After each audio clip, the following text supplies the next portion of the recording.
Hello, my name is Siji Onabanjo and you are listening to the B In BAME podcast. For those that don't know, BAME is an acronym that stands for Black, Asian, Minority, Ethnic People, and this podcast aims to put a spotlight on Black excellence. The aim is to encourage and show that there are Black professionals and people out there who are succeeding in the sea of adversity and in a world that has been designed to systemically keep Black people down. When it comes to issues of race, we are often grouped together with every other ethnic group that isn't white and classed as BAME. But understand this, BAME is a societally manufactured word and doesn't speak to the individual issues or struggles faced by those that are lumped together into it. Black people have their own struggle. We have our own journey of adversity that isn't shared by the others that are called BAME. This podcast is aimed at shining a light on those who are Black, hence why it is called the B In BAME. It isn't to discourage or diminish the importance of others within the BAME category, but it's about recognizing us Black people. The aim is to make people feel proud of being Black, to show that despite the oppression and bias that we face on a daily basis, we are able to achieve and succeed. We are Black, proud, resilient, and intelligent. And through stories of Black excellence, we will inspire Black voices with inspiring Black voices.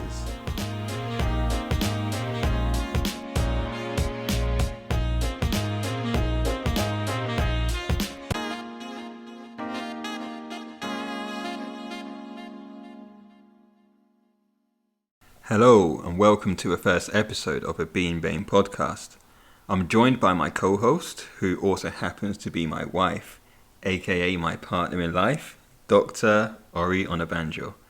I don't know why I said that like I was expecting some round of applause or something. But anyway, Ori, do you want to say hello to the listeners and tell them a little bit more about yourself and what you do? Hey guys, so I'm Ori. I'm a counselling psychologist by profession.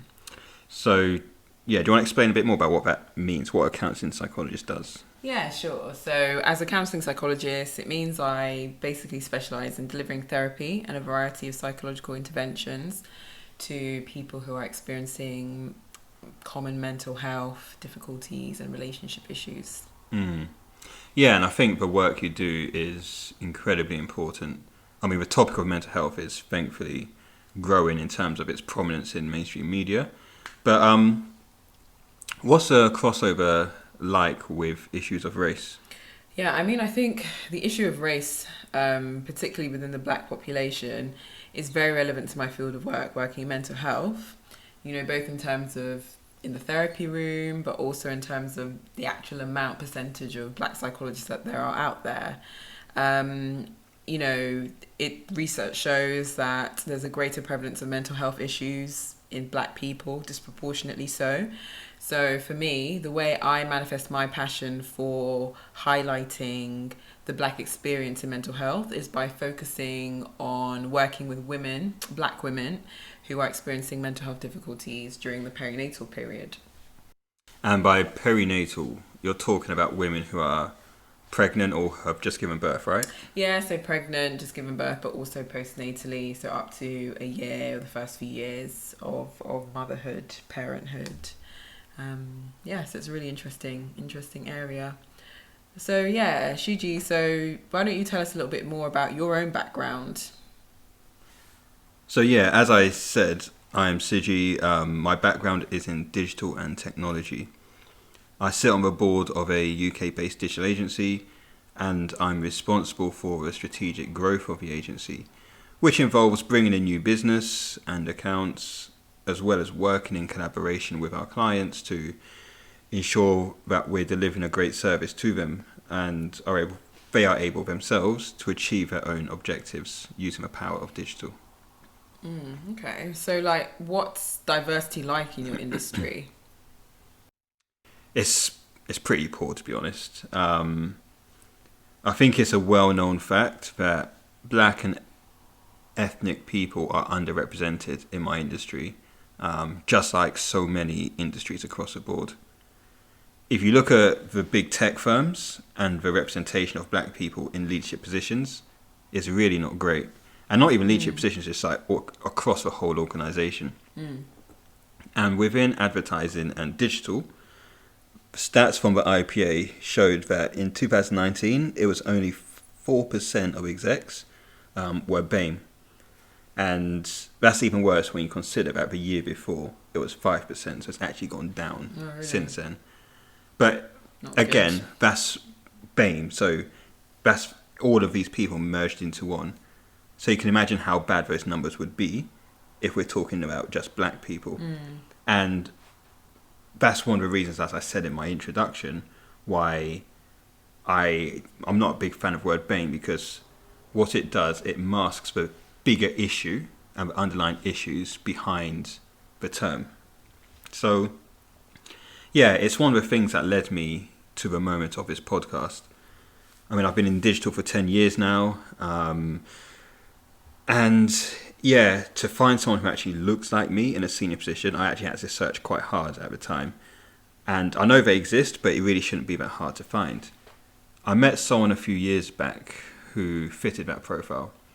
He was an MD of a well-known London agency. Actually, his name was Ete. I hope I'm allowed to say that. But yeah, he's now moved on to become the CEO of an even larger agency group. So, you know, he's doing very well for himself. And I remember, again, it was a few years ago now, but I dropped him a message on LinkedIn and he agreed to go for a coffee with me.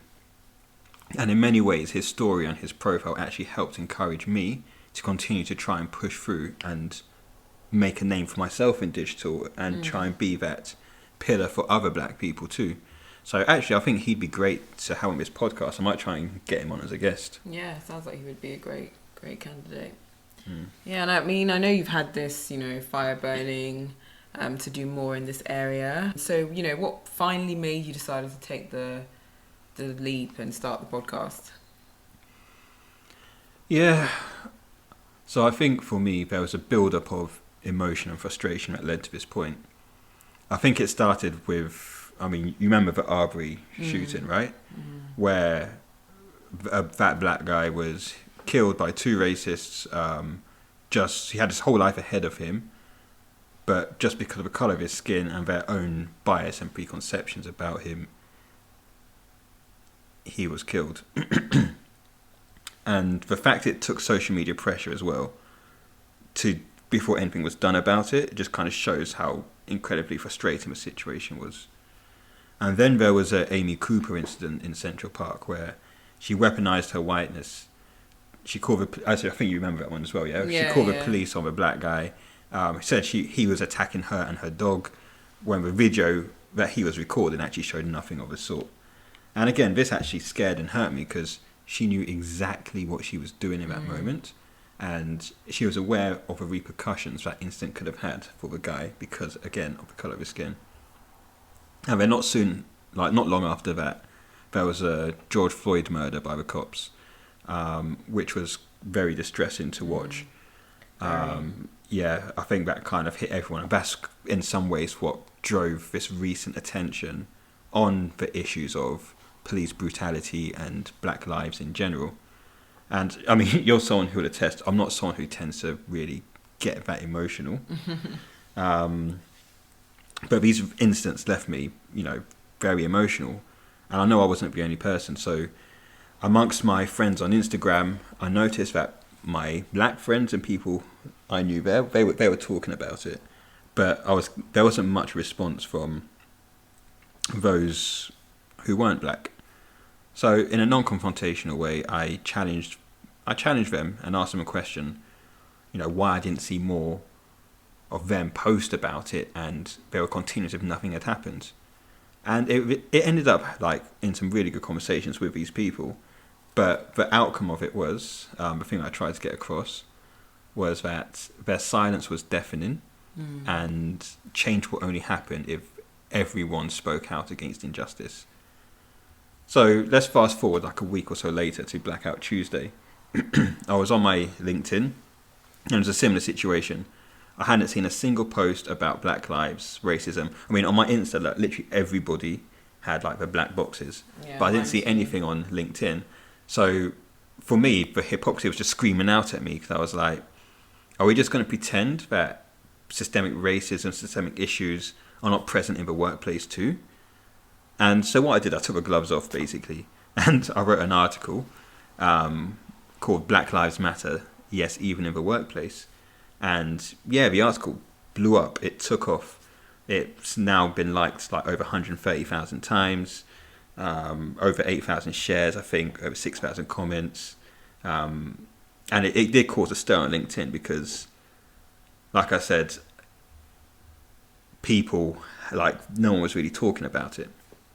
And it opened up my eyes and made me realise that I could and should do a lot more with my platform, and use my voice to uplift and encourage black people. So I've been involved in a number of different initiatives since then, and this podcast is just one of those avenues.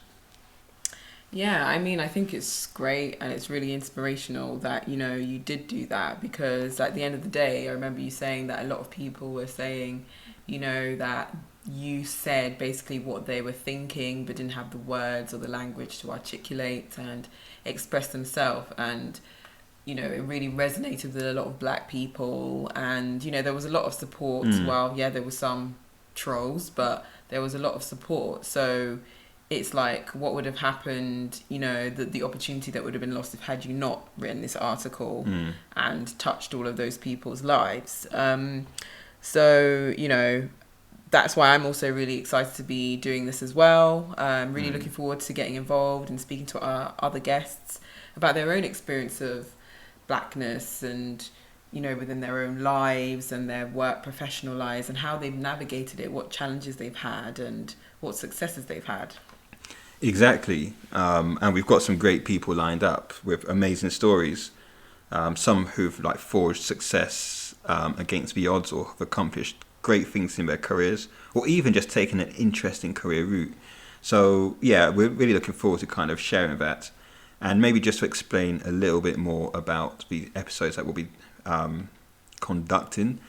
Each episode we will be interviewing someone, so you, the audience, can learn from their experiences, be inspired, and we can raise a profile of black people in business, but also black businesses as well.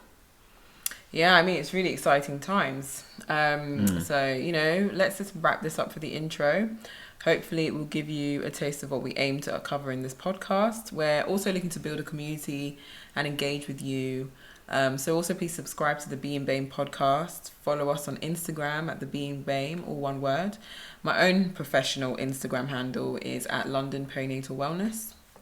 And mine is CG_Banjo, but it's not very professional. But anyway. So really looking forward to seeing you soon for our next episode.